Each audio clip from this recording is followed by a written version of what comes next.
Kenapa Rasulullah sallallahu alaihi wasallam memerintahkan kita untuk memerangi orang Khawarij? Kenapa Nabi memerintahkan kita untuk memerangi orang Khawarij? Kemudian siapa yang akan memerangi mereka? Siapa yang akan membunuh mereka? Kemudian kapan kita akan memerangi mereka? Faham? Yang pertama, kenapa orang Khawarij? Karena mereka ahlu zuhud. Mereka ahli ibadah. Kemudian mereka menggunakan nas-nas. Lalu banyak orang yang bodoh, yang masih kecil akalnya, maka banyak tertipu terhadap perbuatan mereka. Mereka ini ahlu zuhud, mereka ini ahli ibadah, mereka ini menggunakan nas-nas syar'i, bahkan mendalami masalah ilmiah. Terkadang maka ada banyak yang tertipu terhadap mereka.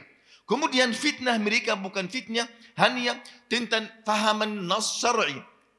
Bahkan ini pindah kepada apa?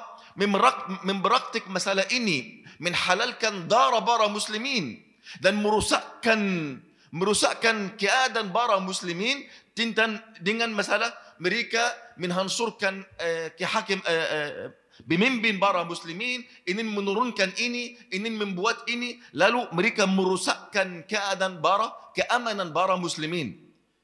Taib. Yang kedua, siapa yang harus membunuh mereka? Ini pemimpin para muslimin. Bukan perintah ini untuk setiap orang masing-masing. Jika engkau melihat ini orang Khawarij, maka engkau harus memerangi mereka. Tidak. Ini berkaitan para pemimpin saja. Namanya sultan tanfiziyah. Seperti menegakkan had zina, had murtadin, had orang yang malin, maka ini diletakkan pada atau ini tugas para pemimpin, bukan para muslimin masing-masing. Faham? Yang ketiga, kapan para pemimpin ini wajib untuk memerangi orang Khawarij? Ada dua syarat. Yang pertama, sudah tetap bahwa mereka ini orang Khawarij. Benar-benar ini orang Khawarij. Bukan hukuman atas mereka dikeluarkan oleh hawa nafsu sebagian dari para ulama muslimin. Karena ini sudah fitnah yang muncul, maka orang berbeda pendapat sama engkau, maka langsung dia berikan hukum bahwa engkau adalah orang Khawarij. Faham? Ini sesuai dengan apa? Dengan hawa nafsu, tidak sesuai dengan nasu. Kemudian harus ada hujjah atas mereka. Harus menegakkan hujjah atas mereka melalui ulama rabbaniyin. Oleh karenanya ikhwani, ini bukan masalah bebas. Kapan pemimpin ingin memerangi seorang ini atau kelompok ini bebas untuk mereka, tidak. Ini berkaitan dengan apa?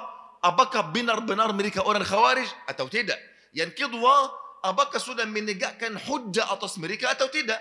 Sebagaimana Ali bin Abi Thalib menutus Abdullah bin Abbas dan sebagian dari para sahabat yang lain, mereka menegakkan hujjah atas orang Khawarij supaya setelah itu sudah bebas dari dosa dan darah mereka.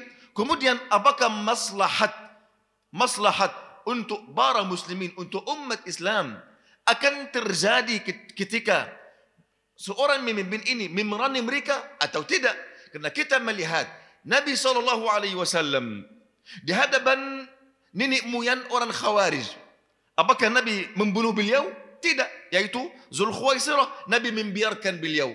Kenapa membiarkan beliau? Karena ada mudarat yang akan terjadi.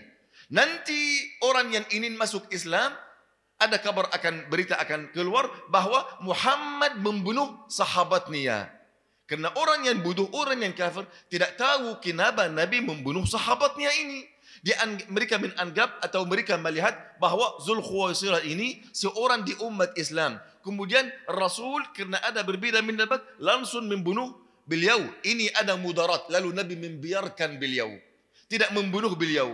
Kemudian jika orang Khawarij membunuh Utsman bin Affan radhiyallahu anhu, apakah Ali bin Abi Thalib langsung memerangi mereka? Tidak, karena mudaratnya akan luar biasa. Karena waktu ini orang Khawarij tersebar di Madinah. Banyak sekali pasukan orang Khawarij. Bagaimana Ali bin Abi Thalib akan membunuh mereka? Akan sangat sulit. Lalu Ali bin Abi Thalib tidak bisa membunuh mereka pada saat itu. Tapi kapan beliau membunuh mereka? Ketika mereka sudah ada pasukan dan mereka di luar kota atau di luar umat Islam, mereka sudah pergi ke Harura, mereka sudah sekelompok sudah yang tertentu, maka mereka membawa senjata di hadapan para muslimin, lalu Ali bin Abi Thalib bisa membunuh mereka karena manfaatnya ketika beliau membunuh mereka. Oleh karenanya ikhwani, masalah membunuh atau memerangi orang Khawarij tidak sesuai dengan hawa nafsu si A atau hawa nafsu si B. Ini harus kembali kepada nas syar'i, dan kita yang kita harus memperhatikan apakah jika berikan hukum atas si fulan ini untuk Allah atau untuk hawa nafsu. Baik, untuk Allah atau untuk hawa nafsu? Apakah engkau sudah menegakkan hujjah atasnya atau engkau langsung berikan hukum atas si fulan atau si fulan? Faham? Ini tidak boleh ikhwani, karena mudaratnya akan luar biasa dunia dan akhirat. Wallahu taala a'la wa a'lam.